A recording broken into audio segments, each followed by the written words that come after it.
Hello viewers, once again it's me, Nomaren, and this is my channel, It Pays to Fear God. This is where we learn about God, His beloved Son Jesus Christ, and their kingdom purpose, the three most important subjects that we can ever learn about, talk about, or discuss in the entire Holy Bible, according to John chapter 17, verse 3. The subject that we are going to be learning about today is indeed a very interesting one, and that subject is captioned, "Was Jesus Christ murdered or sacrificed?"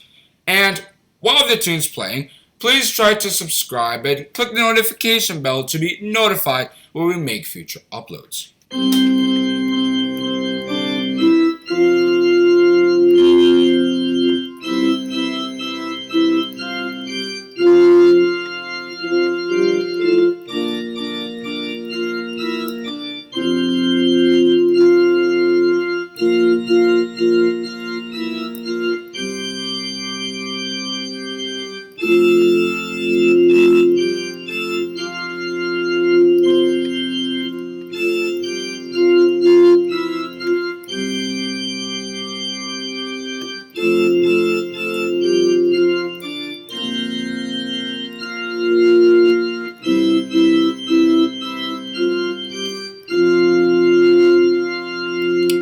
Once again, the subject that we're going to be learning about today is captioned, "Was Jesus Christ murdered or sacrificed?" And I will be inviting my brother to come tell us some more interesting facts about that.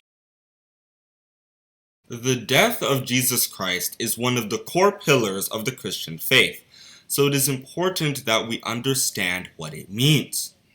We might think we already know how to interpret this story, but if we look through the Bible, we can start to learn things about Jesus' death that we never thought we didn't know. Now, this sermon is essentially structured on the argument of two viewpoints. Was Jesus Christ's death a sacrifice or murder? And let's start by looking at the sacrifice viewpoint, the common one. God sent Jesus Christ to die in order to perform the ransom sacrifice. That's what's implied by verses like John chapter 3, verse 16, which reads, "For God so loved the world, that he gave his only begotten Son, that whosoever believeth in him should not perish, but have everlasting life." He had to send Jesus Christ to do this because of the punishment he gave to Adam in Genesis chapter 3, verse 19, which reads, "In the sweat of thy face shalt thou eat bread, till thou return unto the ground. For out of it wast thou taken, for dust thou art, and unto dust shalt thou return."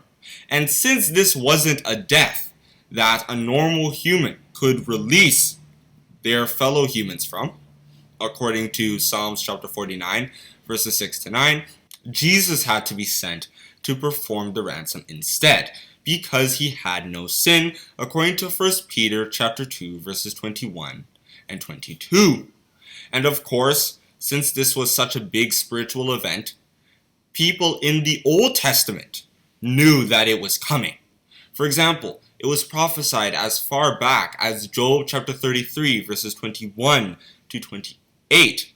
Verses 27 and 28 read, "He looketh upon men, and if any say, I have sinned, and perverted that which was right, and it profited me not, he will deliver his soul from going into the pit, and his life shall see the light." Verses 22 to 24 read, "Yea, his soul draweth near unto the grave, and his life to the destroyers. If there be a messenger with him, an interpreter, one among 1,000, to show unto man his uprightness, then he is gracious unto him, and saith, Deliver him from going down to the pit. I have found a ransom." And now, let us hear from the other viewpoint, the idea that Jesus Christ was murdered.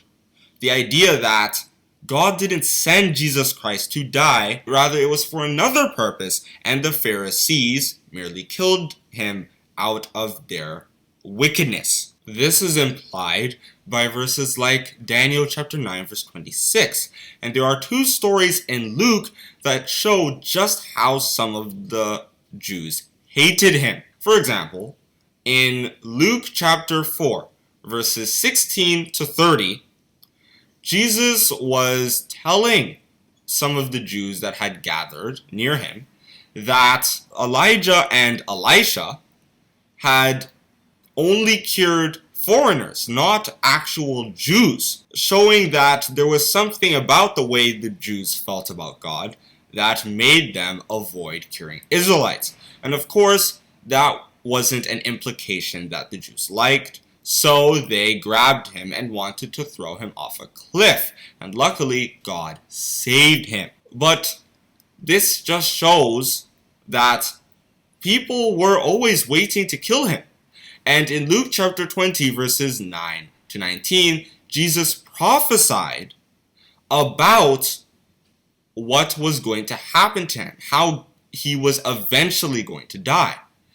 Luke chapter 20, verses 9 to 19 is the story of the wicked husbandman. A landlord had rented out his vineyard to some men to farm, and later he sent some servants to go over to that vineyard and collect what had been grown in it. But those wicked men beat up the servants and sent them home. The man sent 3 servants to no avail. So then he decided that he would send his son because they would listen to his son, but they went and killed his son because they knew that his son would be the heir and that if they killed his son, then they would have the vineyard.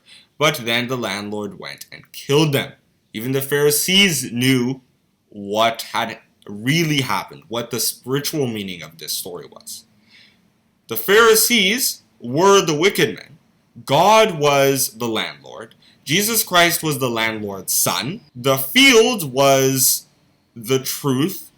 All those books they were keeping of Isaiah, Jeremiah, the gospel. And this meant that the Pharisees were going to be guilty for killing Jesus.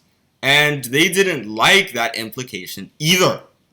And what this parable shows us is that the landlord didn't send his son to be killed. He sent the son to gain approval from them, to gain something from them without the problems that the servants or prophets in the Bible suffered. But the wicked husbandman killed him, and that was what was going to happen eventually in Luke. So we can see here that this parable means something. It means something in relation to the murder view, that these Pharisees were going to kill him without God's consent. So was it really a sacrifice? And this confusion really comes from 2 main ideas: prophecy and mission.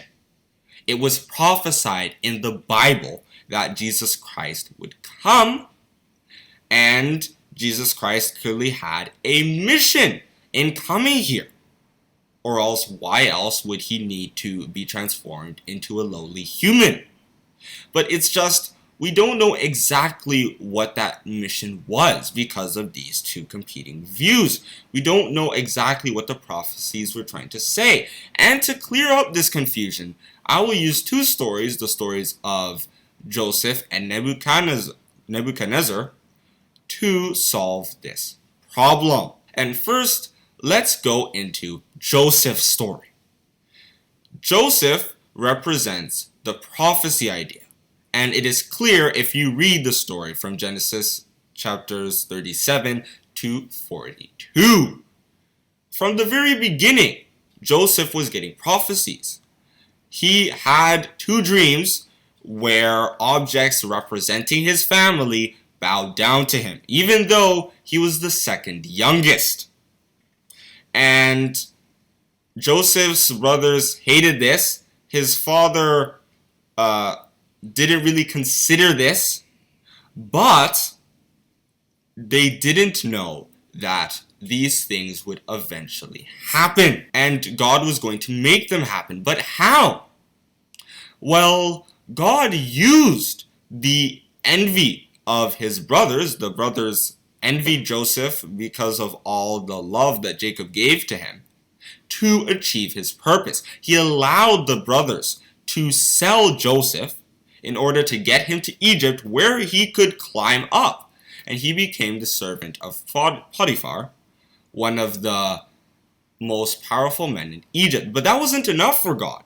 So he used another person's sin to fulfill his purpose, the lust of Potiphar's wife. After Joseph refused to have sex with her, Potiphar went and framed him for something he didn't do in order to get him in trouble. And Potiphar listened to his wife, and he threw Joseph in jail. And so Joseph ended up going even lower than he had started in Israel, but Joseph simply needed to wait for bigger things. In that prison, he would meet a baker and a butler who had dreams that he would then interpret. The baker or the butler would escape the prison and eventually tell Pharaoh about what Joseph had done. And Joseph would get to interpret Pharaoh's dream and would be rewarded with the position of prime minister. He would become the second most powerful person in Egypt and also become the person in charge of all the food supplies. And then, once the famine that Joseph had prophesied reached Israel, Jacob's brothers went to Egypt to find food, and though they didn't recognize Joseph, they recognized that he was someone to be revered, so they bowed down to him, finally fulfilling the prophecy. Now, did God like the fact that Joseph's brothers sold Joseph out of envy and that they almost tried to kill him? Did he like the fact that Potiphar's wife wanted to commit adultery and that she lied in order to get Joseph in trouble? No. But God used their sinful feelings to advance his purpose. Now, let's go into the idea of mission. And I will explain this idea with King Nebuchadnezzar. But before we go into that, we have to explain what he was doing with the people of Judah to begin with. You see, in Deuteronomy chapter 8, verse 19, Moses warned the people of Israel that if they went and served other gods, they would eventually be destroyed. And in 1 Kings chapter 21, verses 1 to 9, King Manasseh made the people of Judah do just that. They ended up sinning more than the people that they had kicked out hundreds of years ago. And so in verses 10 to 15, God vowed to punish them. And even after King Josiah had made religious reforms in 1 Kings chapter 22 and 23, God was still fed up with what King Manasseh had done. And he wanted to destroy them. He wanted a foreign nation to conquer them. And he chose King Nebuchadnezzar, according to Jeremiah chapter 27, verse 6. And eventually, after several years, the king of Babylon eventually came, took all the important people out of Judah, and conquered the place. However, King Nebuchadnezzar didn't recognize God's involvement in all the power that he got. In Daniel chapter 3, verses 1 to 4, he set up a statue that everyone had to bow down to, not acknowledging God, only acknowledging himself. And later in the chapter, he would punish Shadrach, Meshach, and Abednego, children of God, with the furnace of fire because they refused to bow down to that statue. And in Daniel chapter 4, verses 29 and 30, even after being warned that he shouldn't be too proud or else there would be punishments lined up for him, King Nebuchadnezzar still went up one day, 12 months after that pronouncement, looked at everything in Babylon and said, wow, look at my greatness to be ruling all of this majesty. And then he got punished with several years living like a wild animal because he failed to recognize God. And God eventually got so fed up with it that he decided to punish King Nebuchadnezzar. And then in Daniel chapter 5 verses 30 to 31, Belshazzar, one of his descendants, ended up getting killed, and Darius, a foreign person, ended up taking the kingdom. And here is where I connect everything to Jesus. Because in Genesis chapter 3 verse 15, it was prophesied that God and his armies, represented by the woman, would eventually defeat Satan and his armies, represented by the snake. And as Israel failed to fulfill that purpose, God decided to send Jesus Christ to not only spread the gospel to the entire world, but also to judge those who would listen to him and those who wouldn't, according to Matthew chapter 3, verses 11 to 12. However, God was aware that this world would have people who would be hostile to his presence. And so he used that fact, the fact that Jesus would eventually be killed by those who hated him, to perform the ransom sacrifice and therefore release humanity from the curse placed on it by Adam. And that's why in Matthew chapter 20, verses 18 and 19, Jesus went to Jerusalem even though he knew that he was going to be killed there, because it was going to fulfill God's purpose. And that was why God was angry with the Pharisees, according to Matthew chapter 26 verse 24 and Zechariah chapter 1 verse 15, even though they did play a part in fulfilling his purpose. It was because he never asked them to do that. He just knew they were going to do that, and therefore used that to his advantage. So therefore, Jesus Christ was murdered, but he used that murder to perform a sacrifice. The story of Jesus Christ's death can teach us many lessons, but one important one is that God can sometimes be very mysterious. He can use sinners to fulfill his purpose. He can allow the righteous to die to fulfill his purpose. But we can't judge him for that, because there is so much about God that we don't know, according to Romans chapter 11 verses 33 and 34. And that is the end of my talk on was Jesus Christ murdered or sacrificed? Thank you for listening. And that, my viewers, is some information on the subject. Was Jesus Christ murdered or sacrificed? Many people believe that he was murdered because the Pharisees plotted to kill him or murder him. If you read John chapter 11 from verses 45 right down to verse 53. However, some others believe that he was purely sacrificed because the Bible has said so. Even as the Son of Man came not to be ministered unto, but to minister and to give his life a ransom for many. Matthew chapter 20 verse 28. See also John chapter 3 verse 16. However, though most of those theses are correct, we have to know how to connect them together. And that Zechariah chapter 1 verse 15 in the New King James Version does do that well, where it states, "And I am exceedingly angry with the nations at ease, for I was a little angry, and they helped, but with evil intent." The key thing is the intent. If the Pharisees, knowing what the Bible has said about Jesus Christ being sacrificed in Isaiah chapter 53, him having to go through suffering, him having to be murdered, then if they understood that, they would have said, okay, to fulfill prophecies, we will still kill him, but with righteous intent, meaning that they didn't want to do it, but it was still prophecies, and prophecies had to come to pass.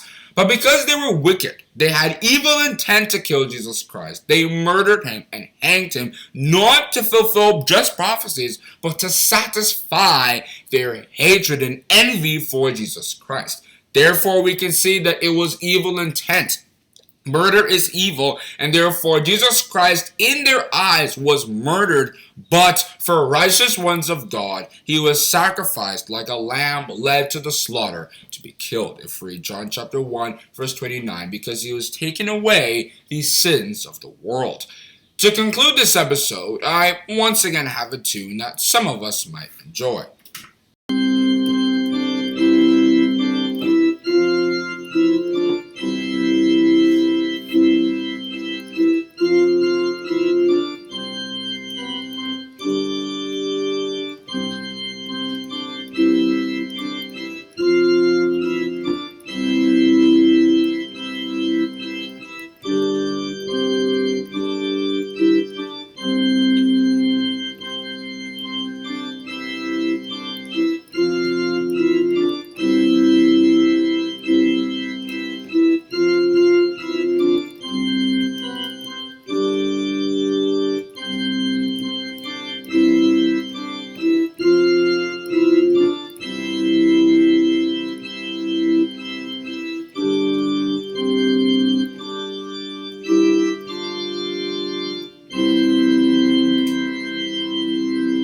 Hope you enjoyed this video. Hope you learned something most importantly. Please try to subscribe, share this video. And if you have any questions on whether Jesus Christ was murdered, sacrificed, or even both, please try to put them in the comment section below. And we will try to be as updated as possible.